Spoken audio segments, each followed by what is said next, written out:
Hi, everybody. Welcome to Roadside Live. We are so excited that you've joined us. It's our first of many live broadcasts where you're going to get a tip of the week, hopefully a morsel that you can put into practice right away and use and see more success with. So I'm Angela. I'm part of the Roadside team, and I'm here with Bridget, who's also part of our Roadside team. And we are going to talk today about boosting collections and shorting your revenue cycle. So I know that's a topic that so many people are super concerned about, especially at the end of this 2020 that we all know what that's been like. And then looking forward to 2021, how are we going to have a successful year? And obviously both of those things are huge topics on making a more profitable year. So I'll just start with a quick introduction. For those of you who don't know me, I'm Angela. I'm the Director of Client Services. So I am often the first point of contact when someone joins Roadside, and then a lot of you know me already. And I help keep your journey successful with Roadside. Bridget is one of the day-to-day people who have her own set of clients that she cares for, loves on. She's one of our account managers, but she has a life prior to Roadside. So Bridget, tell us a little bit about your background before we stole you away and brought you to Roadside. What did you do in the dental field?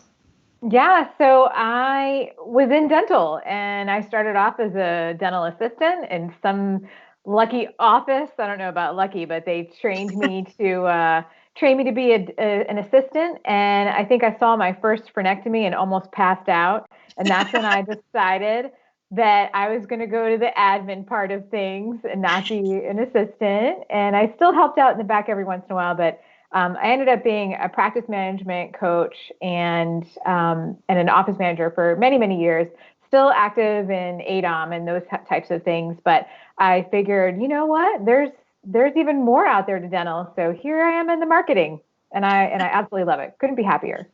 So much safer for me, no passing out. So. I love that. I also started as in the dental field as an assistant when I was very, very young.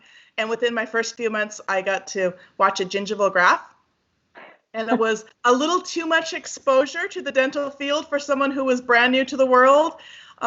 The first few steps of that gingival graft, I was like, oh no, I don't know if this is for me. Thankfully, I got a little tougher stomach and I was able to endure 21 years in dental, but I'm with you. Sometimes the newbies get a little green when they when they first see the clinical side.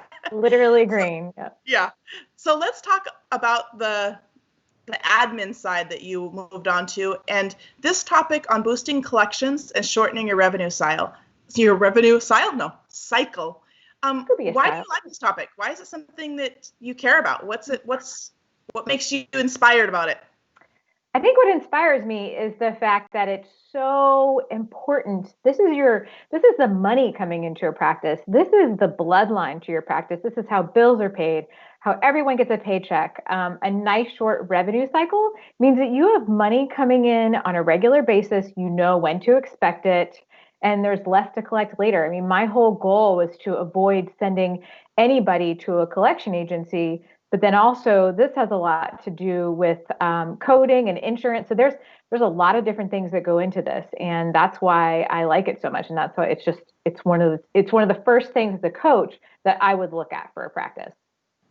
Yeah, definitely getting the money flow smooth is such an important feature. Yep. So if an office needed a little revamp, a little freshen up of their policies, where would you say they should start? If they maybe they have a system that's kind of working, but it's gotten a little rusty and they definitely have not revisited it for a few years, especially not during COVID. Where would be the first place for them to start? So the first place I would do is throw away all your old stuff and start fresh. You know, maybe 2021 is a good goal to have to starting fresh. You want to have a written set of internal guidelines. And when I say internal, I mean that these are guidelines for the office, not for the patient. And it could be, I used to write them for offices and they were pages long, like 3 to 4 pages long, but the patient only sees one page. So I think the misconception is that you have to outline every single policy to your patient. No, no, no, no. We want to be able to have the opportunity to explain a lot of these policies to the patient, not just have them sign off on a piece of paper because they're not really going to read it. Let's face it, they're just going to put their signature on as quickly as possible and move on. So you want to sit down and go through and figure out all those situations that you're going to run across and put it in an internal plan. Okay. Perfect. So what I'm hearing is that Bridget volunteers to write pages and pages of guidelines for every single practice. Just email her. She's got nothing else on her plate, and she'll be happy to write it for. Oh, maybe I didn't quite hear you exactly correct. No. So it'll cost you. Okay. What would be included in the plan if they're going to rewrite their plan? What's in it? Yes. So it's everything, and the short answer is everything, a lot, every possible situation that could come up in your office regarding finances, even including missed appointments. The long answer is I want everyone to start their internal financial guidelines with the phrase, payment is due at the time services are rendered. And notice it doesn't say when the patient is walking out the office door. That's not when services are rendered. It says at the time. So it can actually be before. So I'm talking about everything from when the patient calls and gives you their insurance information. What is the policy for that? Are we calling the insurance in advance?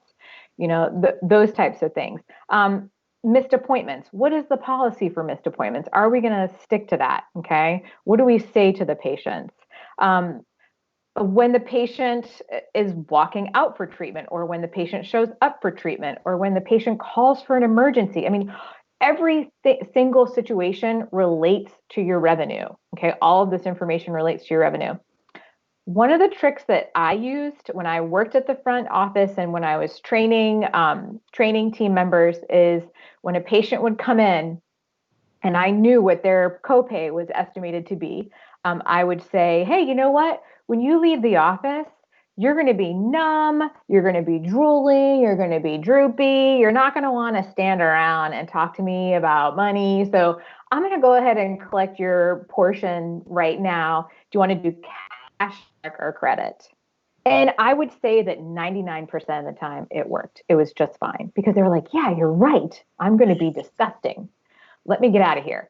I'll never forget one time when a patient came up to the front desk and she actually had some work done. She was actually, her saliva had a little blood in it. I hate to gross anybody out, had a little heme in it. And she licked her finger and started counting her cash. And I was like, I'm never doing that again. So things like that. Collect first. Yes, exactly. So it isn't going to include every situation. It should be an evolving document. And then once you have it down, you share it with the team and you train on it. Okay. So that's a good point, is that they spend the time to kind of work through all the different scenarios, all the different pieces. But how important is the implementation of that? Because we all know sometimes we have policies and procedures and manuals that get put on a shelf and nobody ever looks at it again. So when you were coaching, I know that you had a period of your life where you were coaching like startups and new practices. So especially when you're in the office coaching, how much implementation of their plan they've just made did you used to do? Did you used to role play with them? How often did you have them revisit their plan? Like, let's just talk for a second about how do you get them to remember it and keep the policies front of mind? You definitely practice, for sure.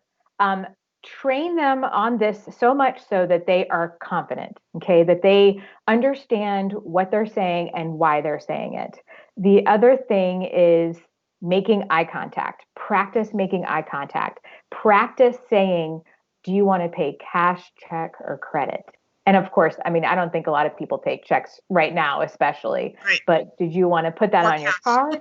Exactly. So how did you want to, you could even say, how did you want to take care of that today? So again, you have to have some downtime a little bit for this training and putting it together and making everybody confident and understanding it. And I think once you get everybody on the same page, then you're in a much better situation. And that's why those clear answers, having that document with those clear answers in it really, really helps. That's the big part of implementation. There's no gray area. There's A or B. Either this is going to happen or this is going to happen, or this is what happens when this happens. I think that's very important. I think another thing that offices don't realize they can do is collect a deposit. Get confident about collecting a deposit. You have every right to. My hair salon does it. All the spas do it. And even other medical providers. I've had several telehealth appointments lately, and I have to pay my copay before I get on the phone, or I don't get on the phone. And there's no reason why dental practices should be any different. I feel like you can still have that balance of offering good customer service, but being firm on your billing. No one is going to search like a Google search for a dentist that has a good billing department. Nobody is looking for that, right? They're looking for an office where the doctor is friendly and the doctor does good work and the team is friendly and all. And if you have that, you won't have to worry about being uncomfortable collecting payment. You know what I mean? So I think that's a big part of it. And I think that what I've heard also is that sometimes in the dental field, maybe medical across the board, but the team members get a little anxious about talking about money. And it should be natural to them, because that is the reason that the dentist has a building. That's the reason that they have a practice, is a revenue source. So yes, they're there to care for the health and the needs of the patients. But ultimately, if the team needs a paycheck at the end of the 2 weeks or the end of the week, they should understand that this is a business and collecting money is just part of it. And it's not something that patients don't expect. They know that they are going to be paying for services. And you had mentioned before the view of insurance. How do you think the team can kind of restructure their thoughts or their scope on that? Yeah, I do think that we've got to change the narrative. And I think that we should be transparent with patients and say, look, this is a benefit. It's not like insurance. I feel like it's mislabeled when we say insurance. And so I always called it a benefit, your insurance benefit.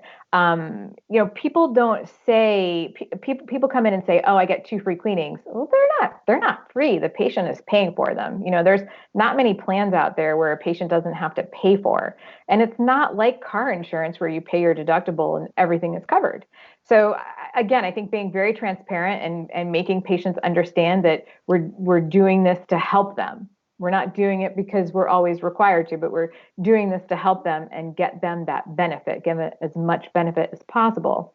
And as far as, motivating the team, I think you have to find out what motivates your team to collect more and be more confident. And having good resources is a huge part of that. I'm a huge fan of Charles Blair. He's got an admin book and a coding book, and I think you should have both.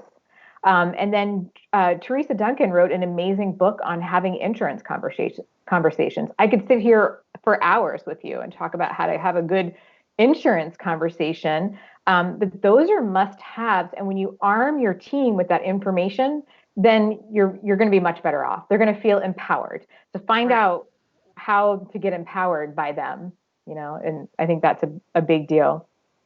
So if you were brought into an office as a coach today, they hired you starting Monday morning, what was the first thing that you would help them do Monday morning, your first day, to collect faster and more efficiently? Where would an office start when they know that it's kind of their Achilles heel? They're not great at their revenue cycle. It's a little too long. What would you say start with? What's the very first 1 or 2 things? I would start with getting those resources. And then I would also make sure you have a good merchant services company. And this is probably not the answer that you were going to expect to hear, I bet, is that having a good merchant services company, especially right now, is going to make it easier for patients to pay. So how easy have we made it for patients to pay? Okay. So we're confident. We know that we need to collect that money. Are we going to be sending them a bill? are now with COVID, if I've actually heard of offices not even having an admin team member in the building right now. So are we just going to balance bill them? No way. You shouldn't be balance billing them. So making sure that you have the ability to text them a payment link, that's a thing. You can actually do that. There's companies out there where you can actually text the patient a payment link before their appointment, after their appointment, the day before their appointment. Anyway, there's a lot of ways you can do that. Emailing them, things like that. So how easy have we made it? And do we have the resources to help the team? Let's talk about good billing practices. That will slow down your revenue cycle. If you don't have the right codes or you're not using them properly. I mean, I see stuff on Facebook forums all the time. Some people are using codes that don't even exist anymore. So yeah, stuff like that's going to slow down your revenue cycle. So there's a lot of things, but to answer your question more specifically, I would sit down and observe. If I was an office manager struggling with collections and revenue cycle, I would sit down and observe and say, okay, what's going on? Where do we need to start? And then get those resources, a good merchant services, those books, start training, Right. And I think just like anything, having our baseline and being honest about where we're at. I mean, if we start a new fitness routine, unfortunately, we do have to step on the scale and take our measurements to know our baseline, even if we don't like what that number is. Scary. We have to know our starting point in order to see success. So I think that that's such an important point is maybe each account manager, office manager, person in that seat can pretend it's their first day on the job and look at their practice with fresh eyes and say, if it wasn't on me to collect, what would I be doing differently? Or where's our misses? Is it too difficult to collect payment?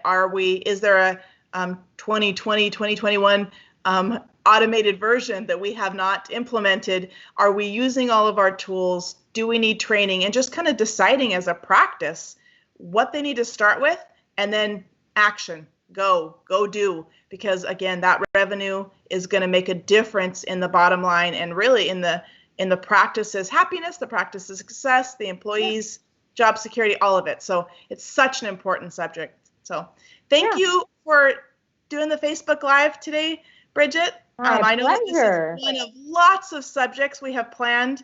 And they're not all marketing subjects. We're going to sprinkle in lots of different coaching and marketing and bringing guest speakers and lots of great benefits for our Roadside Live to just really help our audience run their practices, be more successful, and the things we don't know, which I know for me, there's lots I don't know.